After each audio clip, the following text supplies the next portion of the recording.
നമുക്കൊപ്പം ജി രാജേഷ് ചേരുന്നുണ്ട്, പാറമേക്കാവ് സെക്രട്ടറിയാണ്. Rajesh, good morning. നമസ്കാരം. ഗുഡ് മോർണിംഗ് രാജേഷ്, ഇപ്പോൾ വരുന്ന രണ്ട് വാർത്തകളിൽ ഒന്ന്, ഈ പൂരം കലങ്ങിയതിനു പിന്നിൽ പുറത്തുനിന്നുള്ള ഇടപെടലുകളില്ല, അത് കമ്മീഷണറുടെ മാത്രം വീഴ്ചയാണ് എന്ന മട്ടിലാണ് റിപ്പോർട്ടിലെ ഉള്ളടക്കമെന്നാണ് നമ്മൾ മനസ്സിലാക്കുന്നത്. രാജേഷ്, അങ്ങനെയാണ് റിപ്പോർട്ട് വരുന്നതെങ്കിൽ നിങ്ങളൊക്കെ മൊഴി കൊടുത്തത് അങ്ങനെയാണോ? അല്ല, ഞാൻ റിപ്പോർട്ട് കണ്ടിട്ടില്ല. പക്ഷെ ഞാൻ തെളിവുകളുടെ അടിസ്ഥാനത്തിലാണ് പറയുന്നത്. ഞാൻ സ്പെക്യുലേറ്റ് ചെയ്യാനോ അതിനെക്കുറിച്ച് അങ്ങനെ സ്പെക്യുലേറ്റ് ചെയ്തൊന്നും പറയാൻ ഉദ്ദേശിക്കുന്നില്ല. പക്ഷെ തെളിവുകളുടെ അടിസ്ഥാനത്തിൽ ഫോറസ്റ്റ് ഡിപ്പാർട്ട്മെന്റാണ് പൂരത്തിനെ തകർത്തത്. ഏപ്രിൽ 3 ഒരു സർക്കുലർ ഇറക്കി ആനയും മേളക്കാരും തമ്മിൽ 3 മീറ്റർ പാലിക്കാൻ പറഞ്ഞു. അത് കഴിഞ്ഞ് ഏപ്രിൽ 11 പറഞ്ഞു ആനകളും മേളക്കാരും 50 മീറ്റർ അകൽച്ചേരി നിൽക്കണമെന്ന്. Which is impossible. ഒരു ഉത്സവവും അങ്ങനെ നടത്താൻ പറ്റില്ല, ഒരു പൂരം അങ്ങനെ നടത്താൻ പറ്റില്ല. അത് കഴിഞ്ഞ് ഇടപെടലിന് ശേഷം അത് 6 മീറ്ററായി കുറച്ചു. ആ 6 മീറ്റർ മെയിൻറ്റെയിൻ ചെയ്യേണ്ട ഉത്തരവാദിത്തം പോലീസിനെയും ദേവസ്വം അധികാരികളെയും ഏൽപ്പിച്ചു. അതില്ലെങ്കിൽ കേസ് എടുക്കുമെന്ന് പറഞ്ഞിട്ടുള്ള പല ഭീഷണികളും ഉണ്ടായിരുന്നു. ഒരു പക്ഷേ പോലീസ് ഈ രീതിയിൽ പെരുമാറാൻ കാരണം ഇത്തരം ഒരു ഇഷ്യൂ ഉണ്ടായ കാരണമായിരിക്കാം എന്ന് ഞാൻ കരുതുന്നു. അപ്പോ ഈ ഫോറസ്റ്റ് ഡിപ്പാർട്ട്മെന്റിന്റെ ആ ഗൂഢാലോചന, അതൊരു ഇന്റർനാഷണൽ മാഫിയ തന്നെ ഇവിടെ പ്രവർത്തിക്കുന്നുണ്ട് ആനെഴുന്നള്ളിപ്പും പൂരങ്ങളും നശിപ്പിക്കാനായിട്ട്.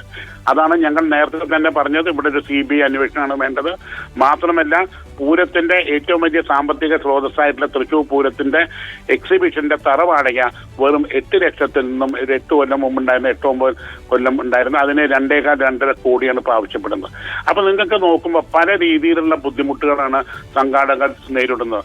സാമ്പത്തികമായിട്ടുള്ള ബുദ്ധിമുട്ടുകൾ വരുന്നു, അതുപോലെ തന്നെ ആന എഴുന്നള്ളിപ്പിന്റെ ഇഷ്യൂസ്, അങ്ങനെ അതുപോലെ വെടിക്കെട്ട് നടത്താനുള്ള ബുദ്ധിമുട്ടുകൾ, പല രീതിയിലുള്ള ബുദ്ധിമുട്ട്. ഇപ്പോൾ പൂരം നടത്തുക എന്ന് പറഞ്ഞാൽ ഏറ്റവും വലിയ ബുദ്ധിമുട്ടായി മാറിക്കൊണ്ടിരിക്കുകയാണ്. അതിലാണ് ഞങ്ങൾ നേരത്തെ തന്നെ പറഞ്ഞ് ഇതിൽ ഒരു CBI എൻക്വയറി വേണം. ഞങ്ങളെ രാജേഷ്, എനിക്ക് മനസ്സിലായി. രാജേഷ് പറഞ്ഞതനുസരിച്ച് ഫോറസ്റ്റ് ഡിപ്പാർട്ട്മെന്റിന്റെ ഭാഗത്തു നിന്നും അവരെ പിന്തുണയ്ക്കുന്ന ചില പരിസ്ഥിതി മൗലികവാദികളുടെ ഭാഗത്തു നിന്നും ഇത്തരം ഒരു നീക്കമുണ്ടായി എന്നാണ് ഞാൻ മനസ്സിലാക്കുന്നത്. അതാണ് താങ്കൾ സൂചിപ്പിച്ചത്, ഇന്റർനാഷണൽ മാഫിയ എന്ന് സൂചിപ്പിച്ചത് അതായിരിക്കും. പക്ഷേ ഒരു കൺസേൺ ഉള്ളത്, ഇതിൽ VS സുനിൽകുമാർ അടക്കമുള്ളവർ പറയുന്നത് ഇതിനകത്ത് ഇതിനും പുറത്തൊരു ബാഹ്യ ഇടപെടൽ, ഒരു രാഷ്ട്രീയ ഇടപെടൽ ഉണ്ടായിരിക്കുന്നു എന്നതാണ് പ്രധാനമായും CPI അടക്കമുള്ളവരുടെയും കോൺഗ്രസിന്റെയും ഒക്കെ ആക്ഷേപം. അങ്ങനെ ഒരു ആക്ഷേപം താങ്കൾക്കുണ്ടോ രാജേഷ്? അതായത് ഈ ഫോറസ്റ്റുകാരല്ലാതെ ഉദ്യോഗസ്ഥരല്ലാതെ അതിന് പുറത്തു നിന്നുള്ള ബാഹ്യശക്തികളുടെ ഇടപെടൽ ഉണ്ട് എന്ന സൂചന എന്തെങ്കിലും ഉണ്ടോ താങ്കൾക്ക്? നമുക്ക് അതിനുള്ള തെളിവുകളില്ലാത്ത സ്ഥിതിക്ക് ഞാൻ അതിനെക്കുറിച്ചൊന്നും പറയാൻ ആഗ്രഹിക്കുന്നില്ല. എന്നാൽ ഫോറസ്റ്റിന്റെ എല്ലാ തെളിവ് ഉണ്ട്, അത് കാരണമാണ് അത് പറയാൻ കാരണം. അതായത് താങ്കളെ സംബന്ധിച്ച് ഇതിൽ മുഖ്യ പ്രതി എന്നുള്ളത് ഈ കമ്മീഷണർ മാത്രമല്ല, വനം വകുപ്പിലെ ഉദ്യോഗസ്ഥരാണ്.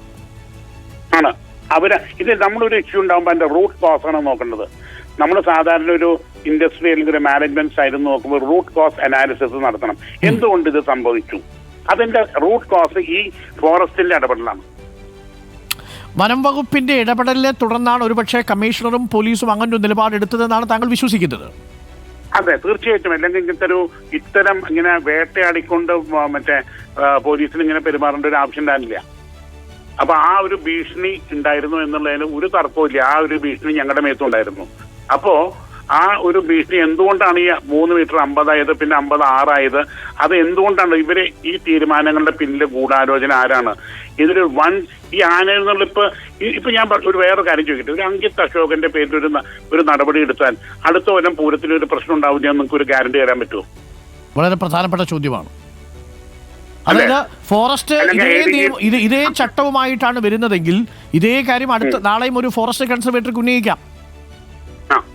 ഇനിയും ഇത്തരം ഇഷ്യൂസ് ഉണ്ടായിക്കൊണ്ടേയിരിക്കും.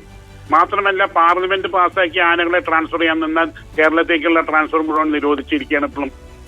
അപ്പോ നാട്ടാനകൾ ആകെ 350 ഉള്ളൂ. At any given point of time അതിന്റെ 50% അവൈലബിൾ ഉള്ളൂ. അങ്ങനെ വരുമ്പോൾ 3-4 കൊല്ലം കൊണ്ട് ആനകളെ കിട്ടാണ്ടേയാവും. അപ്പോ ഇതിന്റെ പിന്നെ ഫോറസ്റ്റിന്റെ വലിയൊരു ഗൂഢാലോചനയുണ്ട്. ഫോറസ്റ്റിനെ സപ്പോർട്ട് ചെയ്യുന്ന ഒരു ഇന്റർനാഷണൽ മാഫിയാണ്. അത് CBI അന്വേഷിച്ചാൽ മാത്രമേ നടക്കൂ. അതായത് കേരള പൂരം കലക്കിയത് കേരള പോലീസ് അന്വേഷിച്ചാൽ വസ്തുത പുറത്തു വരില്ല.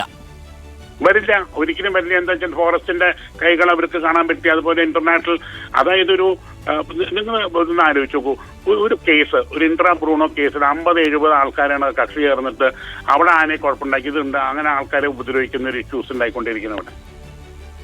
ആനകളെ എന്റെ ഒറ്റ ചോദ്യം ഇതാണ്, നിലവിൽ വരുന്ന റിപ്പോർട്ട് ഒരു കമ്മീഷണർ അങ്കിത് അശോകിന് സംഭവിച്ച പിഴവ് എന്ന നിലയിൽ മാത്രമാണ് വരുന്നതെങ്കിൽ ആ റിപ്പോർട്ട് നിങ്ങൾക്ക് സ്വീകാര്യമാവില്ല. ആവില്ല, ഒരിക്കലും ആവില്ലല്ലോ. ഒരു അങ്കിത് അശോകൻ വിചാരിച്ചാൽ ഇങ്ങനത്തെ ഈ 3 മീറ്റർ 56 ആവാൻ പറ്റുമോ? അങ്കിത് അശോകൻ അവിടെ എന്ത് പങ്കുണ്ട്? ഈ രാജേഷ്, എന്റെ ഒരു സംശയം, നിങ്ങൾക്ക് അന്ന് അറിയാമായിരുന്നോ ADGP MR അജിത് കുമാർ അവിടെ ഉണ്ടായിരുന്നു എന്നുള്ളത്?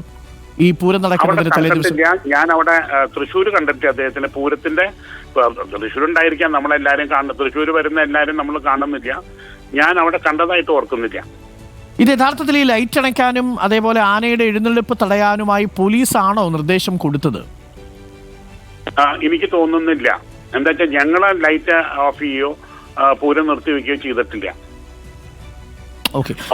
വിഭാഗം ചെയ്തിട്ടില്ല. ഓക്കെ, മനസ്സിലായി. എന്തായാലും നമുക്കതിന്റെ വസ്തുതകൾ പുറത്തു വരട്ടെ, അതിനുശേഷം നമുക്ക് കൂടുതൽ പ്രതികരിക്കാം രാജേഷ്.